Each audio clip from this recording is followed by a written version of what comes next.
ಮತ್ತೆ ಬೈಕ್ ಕೊಡ, ನಾನು ಬೈಕ್ ಸರ್ವಿಸ್ ಕೊಟ್ಟಿದ್ದೀನಿ, ಸ್ವಲ್ಪ ಆಚೆ ಆಡ್ ಬಂದು ಕೊಡ್ತೀನಿ.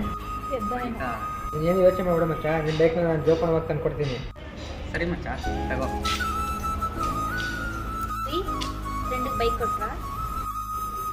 ಹೌದು. ಹೇಳ್ತಾನೆ ಯಾರ ಜೊತೆನೂ ಮಾತಾಡಬೇಡ, ಯಾರ ಜೊತೆನೂ ಸಲಿಗೆ ತಗೋಬೇಡ ಅಂತ. ಏನಕ್ಕೆ ಬೈಕ್ ಕೊಟ್ಟೆ? ನಾವು ಒಬ್ಬರ ಮೇಲೆ ಎಷ್ಟು ಪ್ರೀತಿ ಇಟ್ಟಿರ್ತೀರೋ ಅವರು ನಮ್ಮ ಮೇಲೆ ಅಷ್ಟೇ ಪ್ರೀತಿ ಇಟ್ಟಿರ್ತಾರಲ್ಲ. ಎಲ್ಲರೂ ಒಂದೇ ಥರ ಇರೋದಿಲ್ಲ. ಅರ್ಥ ಆಗಿಲ್ಲ. ಇವತ್ತಮ್ಮ ಬೈಕ್ ಬೇಕಂದಲ್ಲ, ಬಾರೋ ತಗೊಂಡಿದ್ದೀನಿ, ಕಳ್ಸ್ಕೊಡ್ತೀನಿ ನೋಡ್ಕೊಂಬರೋ. ಬೈಕೆ ನಮ್ದಲ್ಲ. ಎಲ್ಲರಿಗೂ ಒಳ್ಳೇದೇ.